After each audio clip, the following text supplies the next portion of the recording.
no era normal, su técnica no era normal, era muy creativa, muy espontánea, muy diversa. Tenía recursos muy propios. Era el que más se le acercaba a imitarle todos los recursos. Y siempre veía pegado a él, mire maestro, ¿y esto cómo es que le es usted? Mire maestro, ¿cómo es? Entonces le decía ahí algunos trucos. El asunto es que se le pegó tanto que Gloria ya no le gustó. Porque Gloria estaba vigiando ahí, ¿verdad? Porque todos llegaban y le pedían prestadas sus piezas para copiarlas y no se las regresaban. Por eso es que quedaron ahí. Muchas obras quedaron ahí justamente no se las regresaban.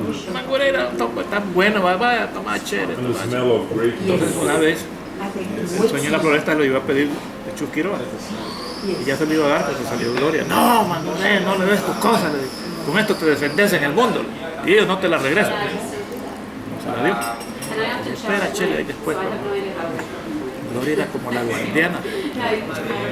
Entonces el asunto de Cisneros es que él era muy aplicado, un hombre muy aplicado, y era el que más le vivían pidiéndole consejos a Mangoré de cómo hacer, porque él imitaba a Mangoré perfectamente. El sonido pastoso, decía él, el sonido sedoso. Hasta la firma. Agradable, todo. Y a Mangoré y a Gloria llegó un momento que sintió que estaba muy acosado.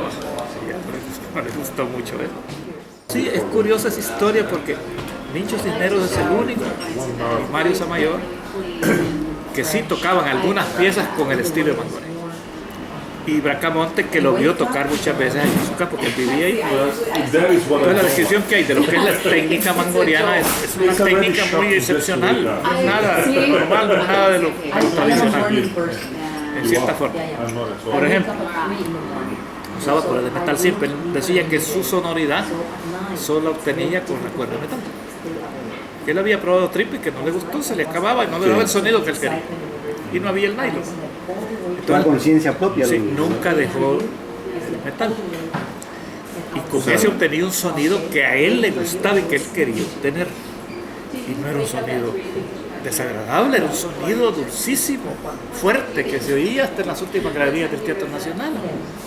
Por ejemplo, cuando tocó el preludio de la catedral, que lo compuso en Cuba, pues lo estrenó ahí, ese agudo, ese fa sostenido, se oía pero como una campanita, tanto que él decía que era una campanita. Sonido largo, no que oye en la de Nile, no suena. Para él sí, entonces tenía su vibrato circular, que era una cosa que ondulaba en el aire. Desde allá arriba se oía. Su marca personal. Sí, esa era su cosa. La cueca, por ejemplo, la cueca tiene un rasgueo con este dedo solo sobre dos cuerdas y la medida ya mental dura el diapasón con los ojos cerrados. Ponía el dedo en el medio y rasca, al estirarlo ya la longitud de su dedo en el cabal ya tocaba el clavijero. Para abajo, por la guitarra. Y dicen que así él se ubicaba, porque el tipo no veía el diapasón. Tenía todas las medidas ya bien cabales, bien estructuradas en su mano. Vos sabés, hablando con respecto a ese comentario, Gustavo Sousa Escalada fue su único maestro, su maestro formal. Y él tiene varios escritos donde él habla de cómo hay que entender la Mangoré, a barrio, ¿verdad? Y él justamente dice que a Mangoré hay que entenderlo como un compositor gráfico.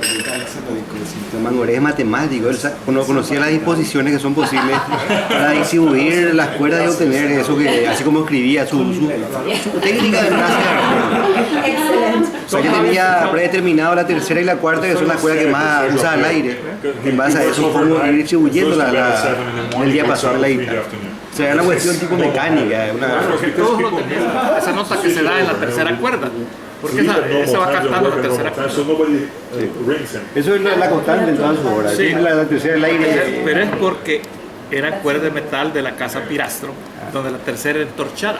Y tenía un sonido muy fuerte, era muy fuerte el sonido. Por eso es que él usaba mucho la tercera, el canto en la tercera cuerda. Te suena, el sonido es lo importante.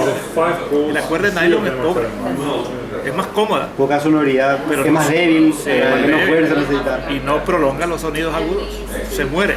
Se muere. Tiene poco sustain. Claro. Sí, y eso lo sabía Mangoré muy claramente.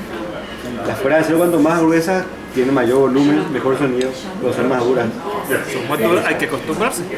Hay que tocar como otros toques. Estamos hablando de Un guitarrista contemporáneo hicieron una grabación en cuerdas de metal con como obras de Manzanares. Bien tocado.